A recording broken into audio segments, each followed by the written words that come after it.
Hey folks, welcome back.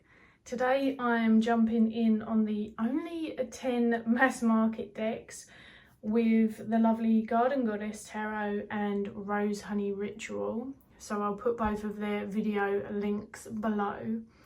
This was a really interesting take for me, even though I hadn't planned on doing too many sort of deck heavy discussion videos too close to each other after doing my deck collection series, but I was enticed by this one, other than the fact that I've just been gobbling up all of the YouTube content at the moment, by the idea of it being mass market only.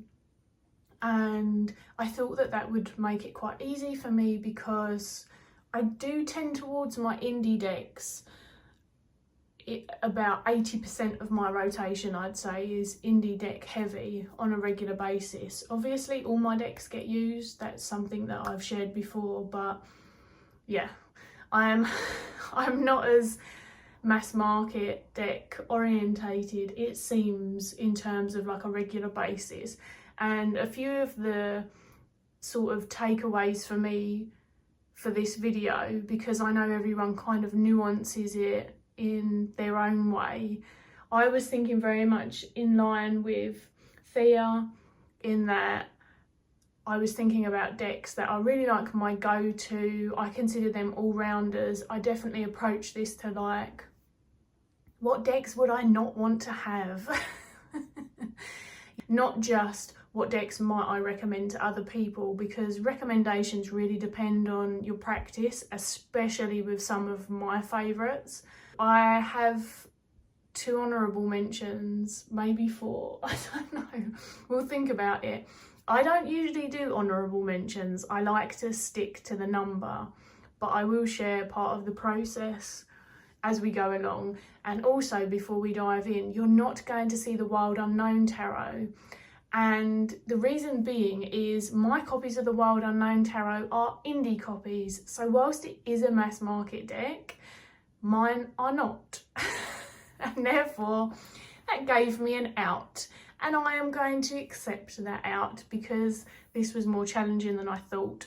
I also did do a mix of tarot and oracle, and I think that's where I started to just struggle getting those last few decks in the 10.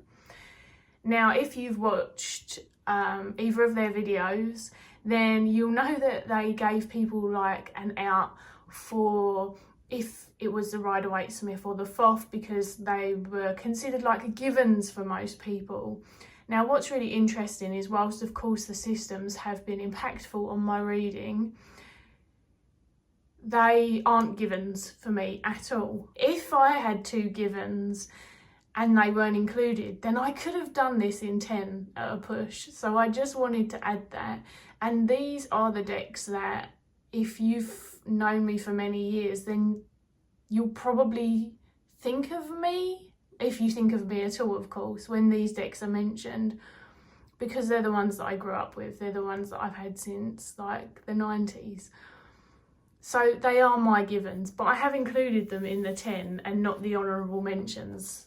I really tried to stick to the rules. It was, as I say, more difficult than I anticipated. I'm in a lot of pain at the moment, like more pain than I'm going to bore you with. So we're going to see how this goes, and hopefully it won't affect the quality of filming too much. But we're starting off with the Medicine Woman Tarot, and I'm not going to spend too much time on this one, because I fear of boring people who follow me and have known me for too long. But despite any critiques I might have on this deck all these years later, this was one of 2 of my core tarot decks growing up. This is what tarot looked like for me. And of course, then there's this really nostalgic bond to this, and the particular critiques that I have developed of it when sort of coming to it with a discerning eye, and more importantly, a modern eye, which of course it's healthy to look and challenge things through that, but it's also healthy, at least in my opinion, to remember that they weren't created in that time within that lens. But any of the critiques, they aren't enough to kill my love and joy of this deck. And this deck feels like the nicer part of my childhood. It feels like a return to that, and so it's quite a comforting deck for me in that sense. It's not one that I use a lot when I read for other people, although I am not commonly reading for other people at the moment. I have done a lot in the past. I used to sell readings, and I will probably open them up again, hopefully in the new year, if I can get some of my pain in under a handle. But yeah, look, it's such a grubby little deck as well. It looks pretty clean on camera, but I've said most of the things about this. It's very nature orientated. It was an impressive deck for its time. It's definitely a deeply cherished one, and for those reasons, that kind of nostalgic pull has a lot of weight with me still, and that doesn't happen too often. I have gotten rid of decks that I had when I was younger, but certainly not this one.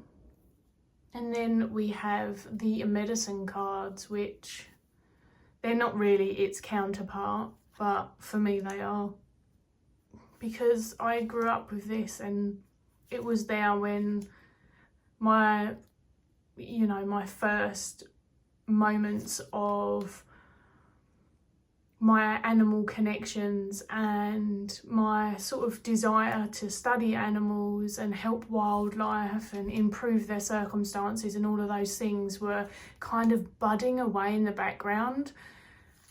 That happened really young for me. I mean, I did want to be an animal before I wanted to help animals, but that's another story. But this deck was there. There wasn't a lot back in the day. This was kind of the one, and therefore it was my one, and I just can't envision my top 10 without it, as much as people are sick to their teeth of me talking about it. And it has some really fair, wonderful, well-rounded competition nowadays. But you can't beat a long-lived connection either, in my eyes. And so for all of the reasons that I have said, the Medicine Woman Tarot is in my top 10. So is this. This is even more cherished than the tarot deck. And when I get asked the age-old question, tarot or oracle, I tend towards this deck, because whilst I could do my work without them, I freaking love this. It's probably my most bonded object, material item that I own, other than one other thing that's very private. But I could read tarot without tarot, so I suppose it's more about the item than it is the process of the reading or divination. So now we get into hopefully a little bit more unexpected realms, not entirely, but a little more. And this is the Marielle 2nd edition, which this was one of the first cards I pulled actually, and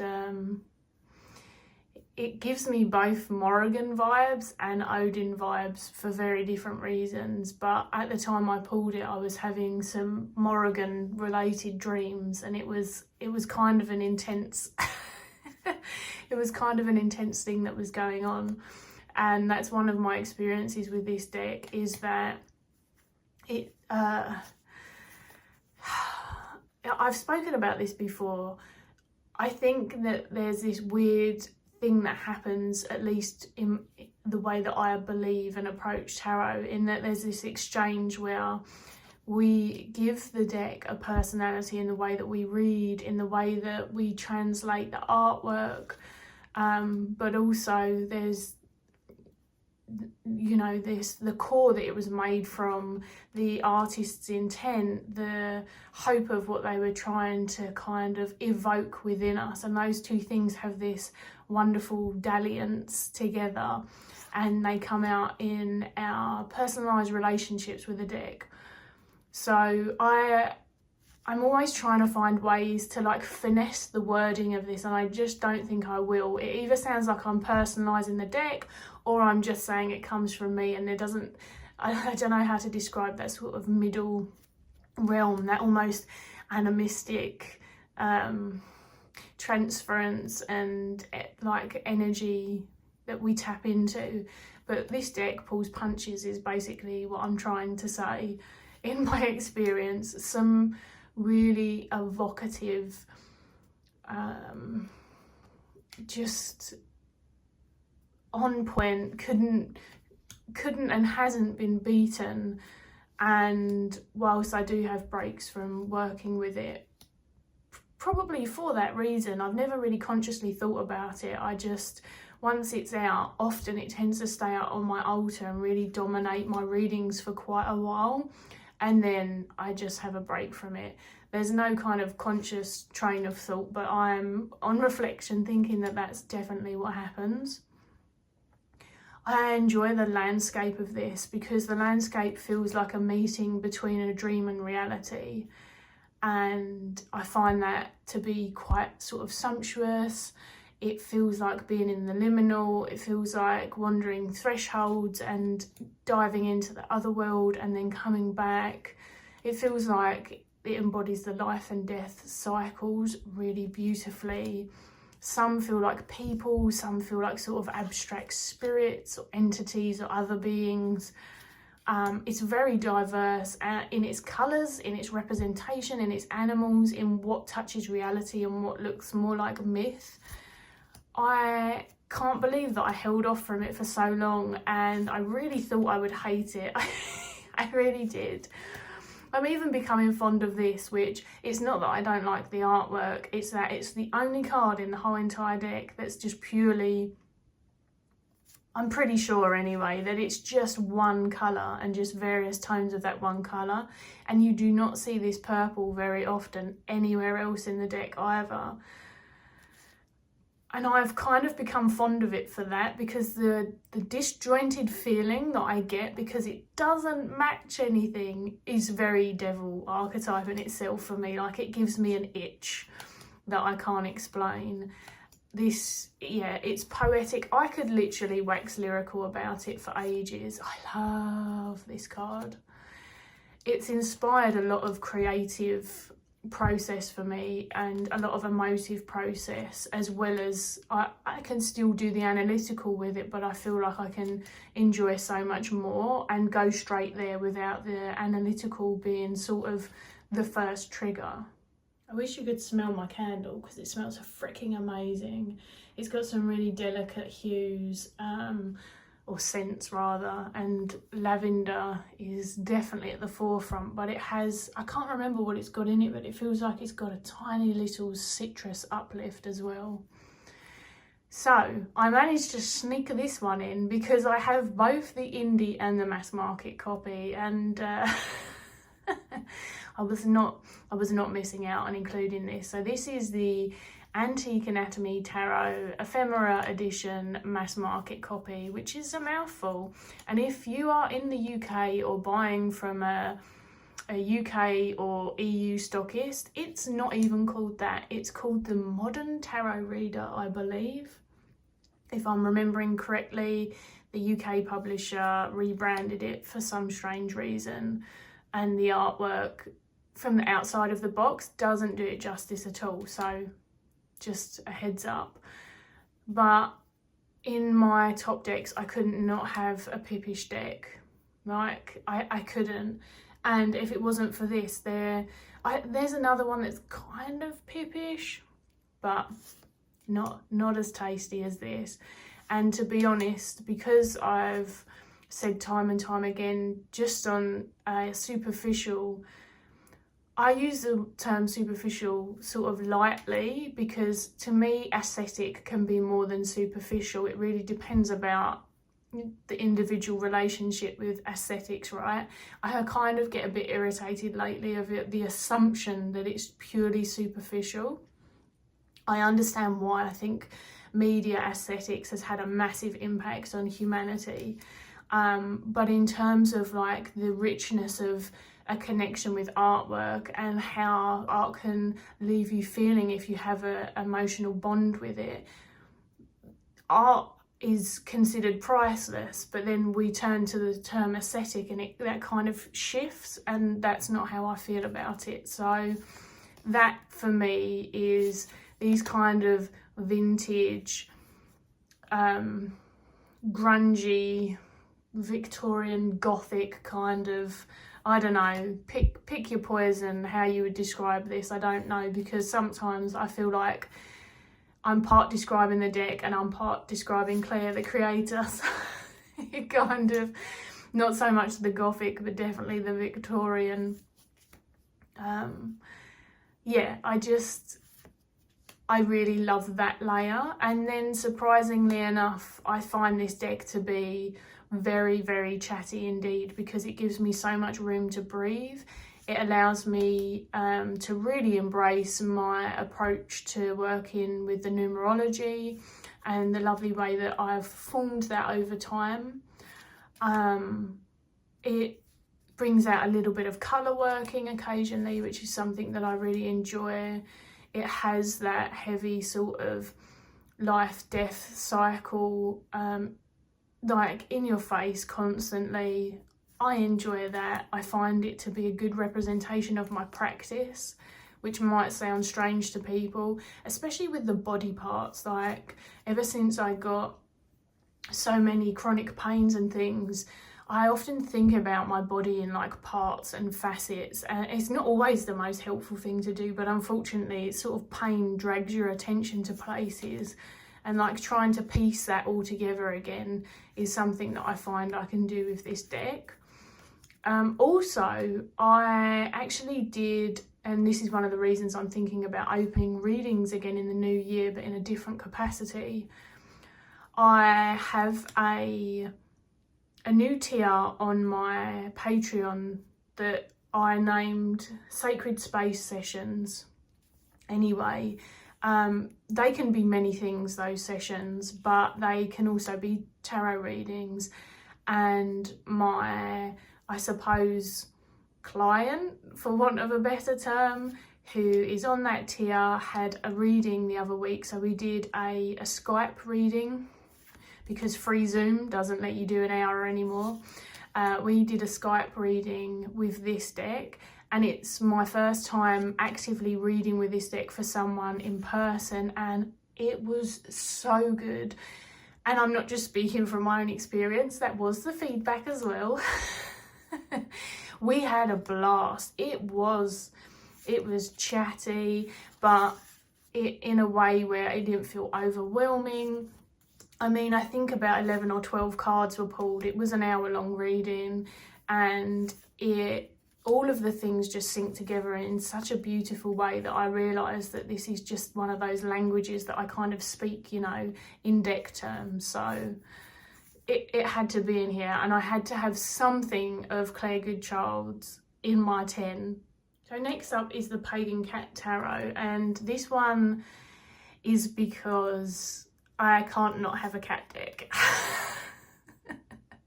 It's literally, I can't not have a cat deck. I mean, I can, but in terms of tarot, like deep desires that we pretend are needs, cats, just cats. It just makes sense from my whole childhood all the way up until now that I would have a cat deck, and I have several.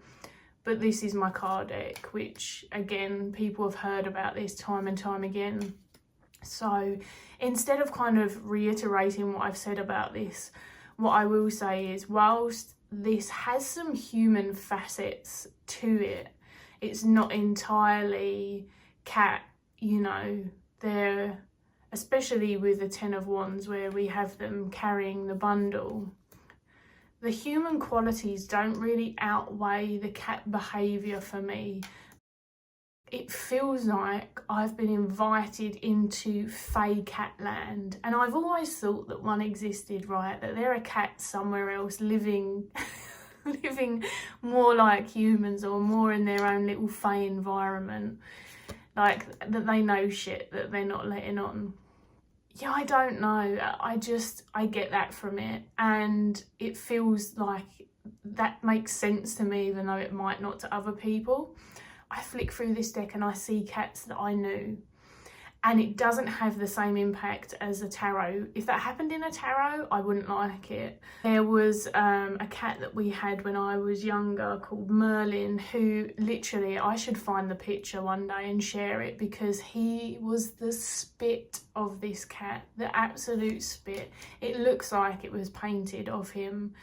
The cat pushing the little dog's head down is just full cat mood. It still really speaks to the 𝗪𝗿𝗀𝗀, and it still really embodies the ways that either cats do things, or a lot of cat people might expect or imagine their cats to behave were they doing some of the more human elements.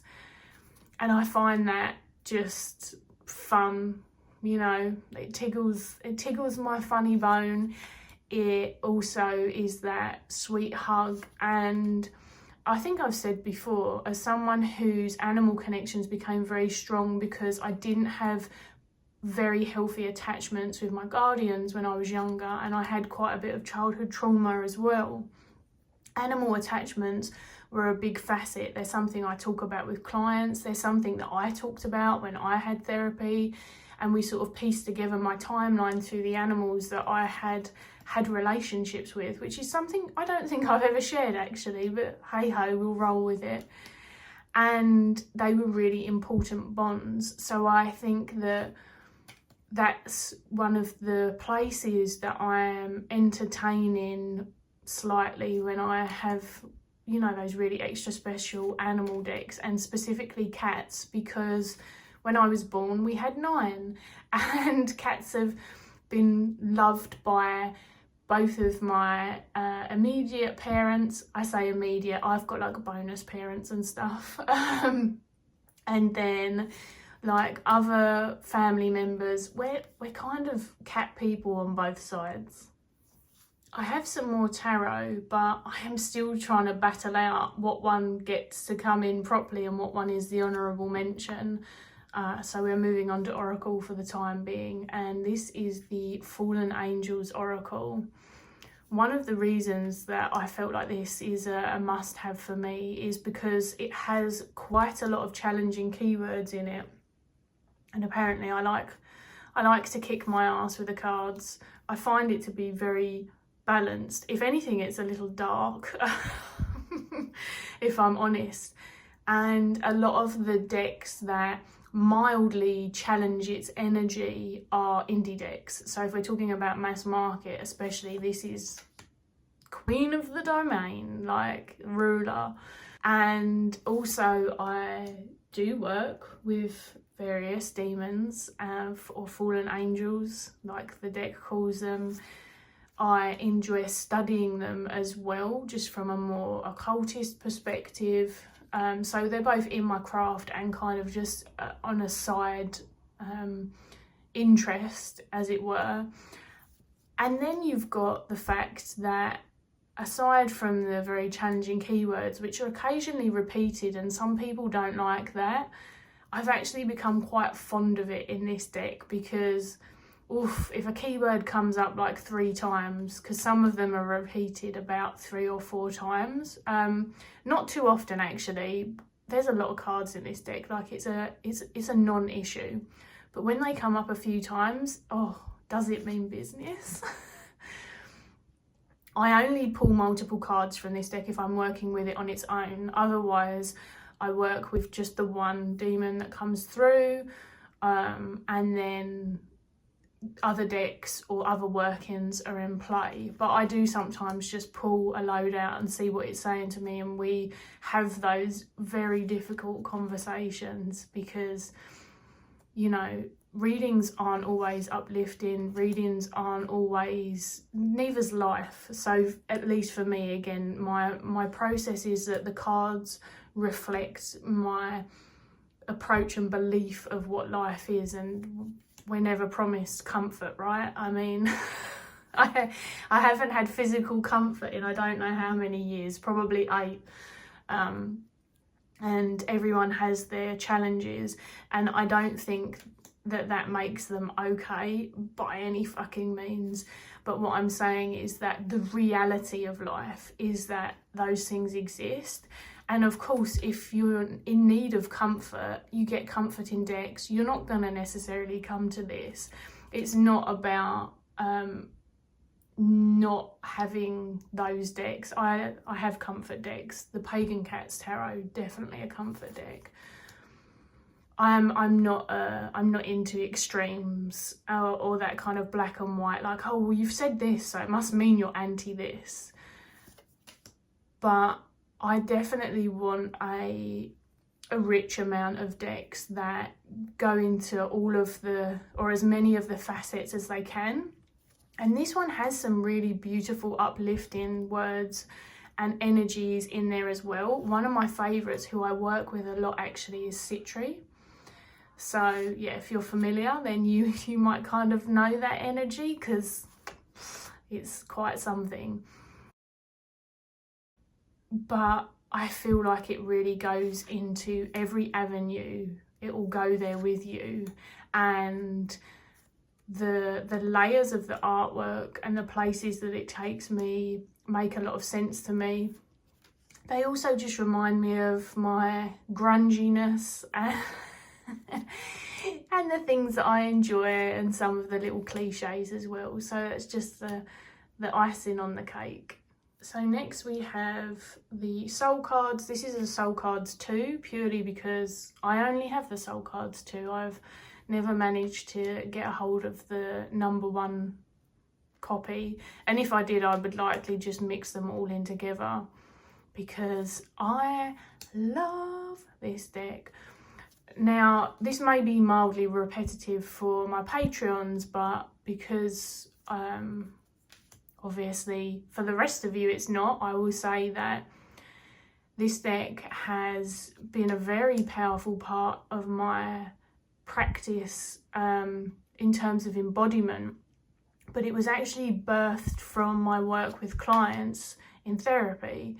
So one of the things that this deck has been great for, and because it's not a tarot deck, so there's none of that stigma attached to it, but also there's no keywords on it, so it's not prompting anything from someone other than their relationship with the artwork. Very much the same as if you go to a museum and look at the art. So back when I used to have clients come into the house, you know, pre-pandemic, I just used to have it laying around, and if it turned out through time with working with someone that they were visual and that they felt that these kind of tools were of interest to them, or they just mentioned the deck on the side, then it was something that sometimes came into people's therapy process. Not all of them, but the clients that I worked with this, we worked with this for embodiment practice, for supporting dissociative moments. We used it for emotional identification, because sometimes people don't have the words, haven't got to a place where they know how to communicate the emotion, but they know how it feels, and it's a way to start sort of mapping it out over time. It's a way to express themselves to someone in a way that doesn't require words. There's that and so much more that this deck does so freaking well.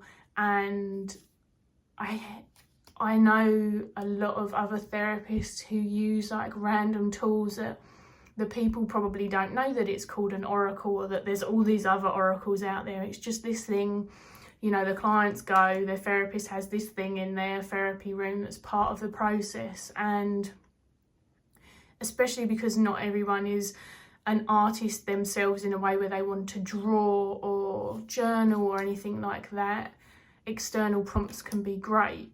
As I say, it's not that loads of clients works with it, because you have to honour the client and where they're at and what's actually going to be of benefit to them and interest.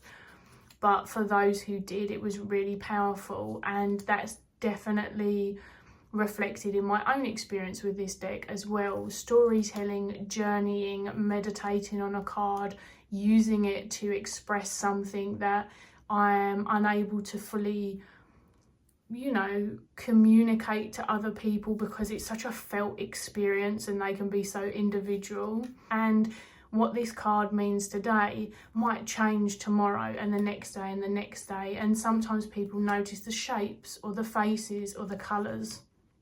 And I think that you could do this with any artwork that didn't have the keywords on it and all of that stuff. But I also think props to the creator, because there's something in particular about this artwork that really entices people into that, because I'm sure that lots of people have worked with this deck in less traditional oracle reading capacities. Next are Brian Froud's fairies, because I don't want to be without fairies, basically. And this is my favourite Fae deck of all time. So this is the one that's still in print as well. I do enjoy the other one, but honestly, it's this one over and over and over and over again. And I find that after spending years with this deck, it speaks to me a lot just by picking out a card. And it might not necessarily echo what the book says, but I get a lot from them. Sometimes it's very much in line, which is even... not spooky is not the right word, but just interesting. And I didn't think I would ever get to that place with this deck, because it has a chunky book and a fantastic book as well. Like, just in terms of reading, it's probably one of the only ones that I sat with and like read as if it was a book and really enjoyed it. But I find this to be very evocative, which is, I know, a word that I've used a few times already. Could turn it into a game.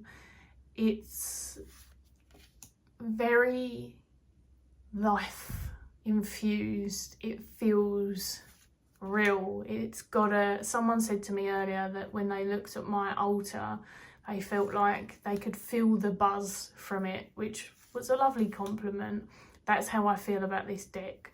You can feel the buzz from it, in my experience. And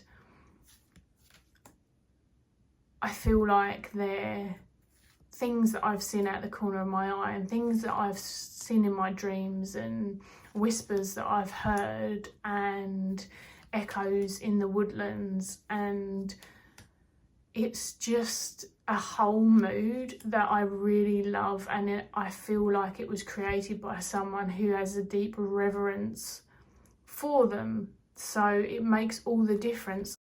I've talked about this before. When a deck is made of an intent or of a practice in that kind of way, in the same way that the Marielle feels. I'm not saying every deck needs to take years to make either, but there's something about the people who really infuse those practices into their workings, or the process that they were in, like if they were grieving and they made the deck through grief. I feel like you can feel it, like you can smell it, you can taste it in the deck. And maybe that's just a me thing where I'm very sense activated in those ways, but this is definitely one of those. And of course I then get the add-on bonus that I freaking love Brian Froud's artwork. You know, love the labyrinth, love the dark crystal, blah blah blah, all of the things that I've said before. This is definitely going to be longer than I intended, but I don't think I'm going to edit much out. I think we're just going to roll with this longer form and see how it goes. So this is the Wild Unknown Archetypes, and this is a mass market. Like I said, you can get the Wild Unknown Tarot mass market, but my copies are indie, so you're not seeing them. Yeah, I've done poetry with this. I have done emotional excavations and psychological ones. I have said before, obviously, psychology is a big part of my approach to the world as a therapist. But intertwined with other things. And actually, as I spoke about in the Trad Witch tag, the meeting for me of psychology and animism, and how I understand that sounds like a bizarre concept to some others, but for me it's just a natural meeting, in the same way as how we might define the magic and mundane as somehow separate, even though they're intrinsically connected on this spectrum. I feel like this deck embodies that more aptly than any other one that I have. And the archetypes are something that I believe that we can all touch, taste, live. I think we live them anyway. It's just giving them a name and understanding facets of their form and how they show up for us. Her use of colour and line is so fucking specific and on point.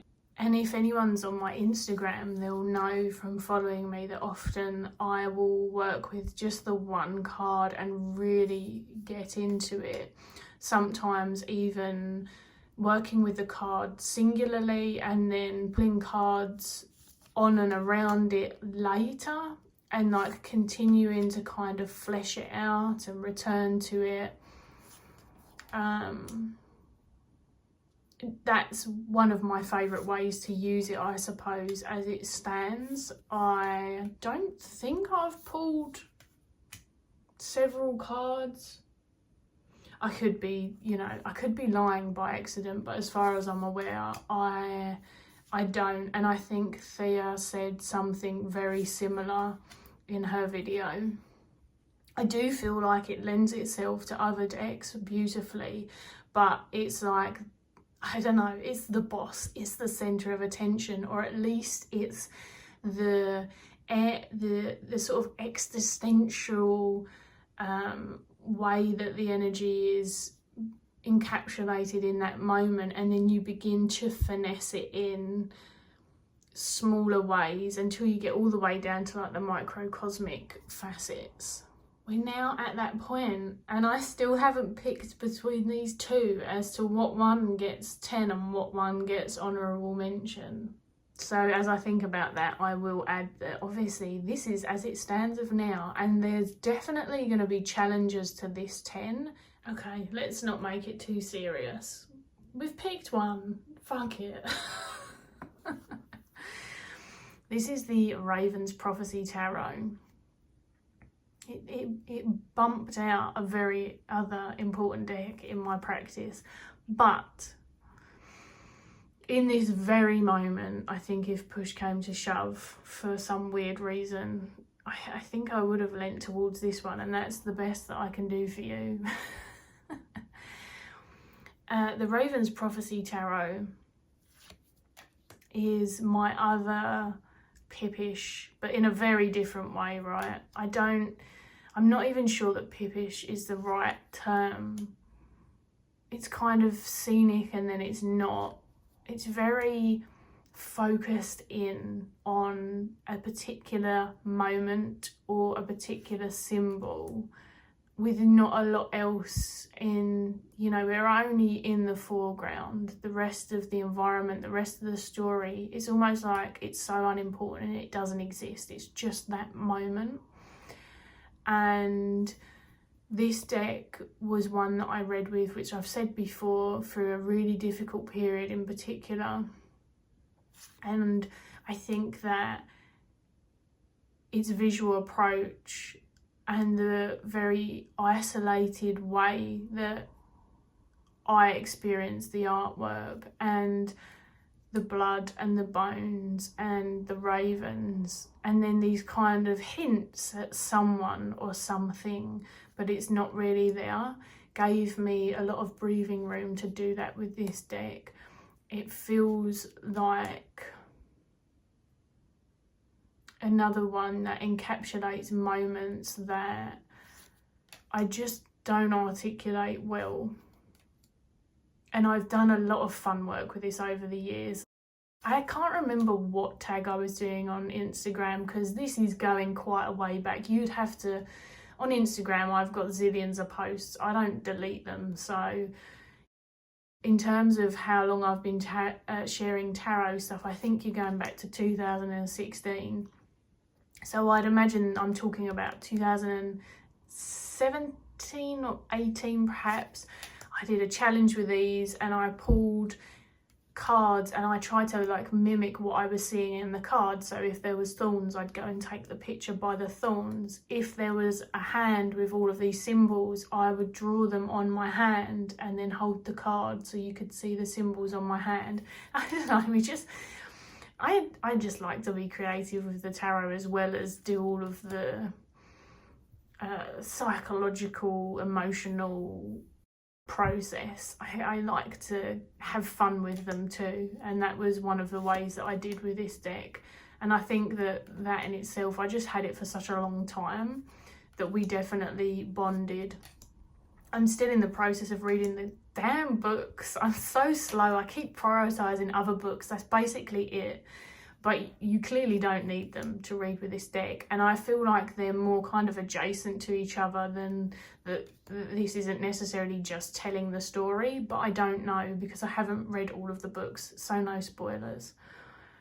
But yeah, the Knight of Swords with the blood on the scissors, like it just gets to the point and I find it very refreshing. It makes a lot of sense to me, and it was quickly a deck that, because I often say that it was the wooden tarot that did this, but it's not actually. I think in fairness, if we're really going to give this its shine to fame in my world, is that around a similar time, but definitely a little bit before, I got this and realised that more spacious decks were something that I responded to actually really well and read with in a way that I kind of preferred, and also a way where I started to really lean into the artwork from a deck, because whilst on one hand I can see a deck is a deck is a deck, and it's really good to have a tarot system fleshed out that you can not even just fall onto, but like that you live and breathe. For me, I wouldn't have loads of decks if I wasn't using the artwork as a facet, because to me that would seem pointless for me. I want to read the artwork, I want to get into it, and yeah, this was definitely one that I did that with. So my two honourable mentions that I'm actually going to show really quickly, and the one that it battled out was the Wildwood Tarot. This one wasn't so much battled out. The reason that I didn't show this one in the 10 is because a part of me thought, well, if we're going to do a top 10, there's an element to that sort of speaks about accessibility to people, and it's not about other people's expectations of me on YouTube, because that's their issue, right? That's not mine. But I think, yes, this is mass market, but it's out of print, so it made my choosing easier. To be honest, I don't know what one would have been bumped out by this, but one definitely would have. So that's why it's an honourable mention, because actually it's above quite a lot of these decks, but it's out of print. But the Raven's Prophecy was battling it out with the Wildwood Tarot. And the Wildwood Tarot I have a very deep bond with as well, because I've done a lot of freaking work with this. I've gone through the Wheel of the Year with this as it stands in the book. I've done the book's guided meditation in the back and gone through the meeting of all of the major arcana, because that's something in the book also. It was very cathartic in and of itself, let alone bonding me further to this deck. I love the art style anyway. The land is often very familiar to the land I live. The animals often very familiar to the land that I live. So there's those facets that feel very homely. Some of them look like my practice as well. And again, that gives it that kind of familiarity, that intimacy that makes sense. Some of these characters definitely seem to reflect energies, entities that I work with. So there's all of that good stuff. There are things that, again, I would critique about this deck. I mean, I think you can critique most decks. But definitely there are some things that I would have loved if they were a bit different in this deck. But in the overall view, it's definitely one that I have used time and time again, and that some of these mass market decks you'll see I've had for quite some time, and there have been others that have come in that were newer and they've gone. That's another point of when you really start to get to know yourself and know your practice. If you are using decks based on your practice, because of course some people collect them for the artwork and that's different. But when, in terms of like knowing yourself, it just takes time, and there are always misses, and there are some decks that like stay for a while and then go still. But this is not a wild deck. This is a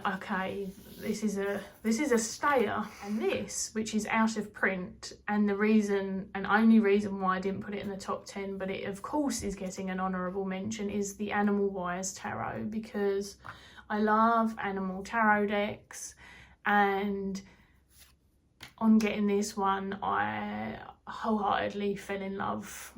I already enjoyed Ted Andrews' approach to animal, not all of it actually, but a lot of facets of his approach, especially when it's like science meets magic, which I am using that in a vague way on purpose, because then I think you can culturally attune it to what makes sense for you, rather than some of the, I suppose, issues and critiques that I might have of some facets of Ted Andrews' workings, or just anyone who does like animal stuff, especially from like the 90s. Not all of it. Yeah, I freaking love this deck. It's a deck that I come to over and over again for the comfort, for the nature photography. That's a big bonus for me. Big bonus. And it's the last deck I'm going to mention. So I had 2 honourable mentions, which in the end I don't think is that bad. And like I said, if we were going to treat the medicine cards and the Medicine Woman Tarot like they were OG givens, then I had 10. The choice is yours. I have sort of failed this mission. I was told in advance I was allowed to fail it, and to be honest, I wanted to film it before the pain got too much that I couldn't get it done. So I won't say too much more about this, because I would love to, but I'm getting really sore. So I'm just going to leave you with a couple more pictures. Oh, Jaguar, oh, Vulture and Wolf. What a powerhouse trio to end on. So we are going to stop there.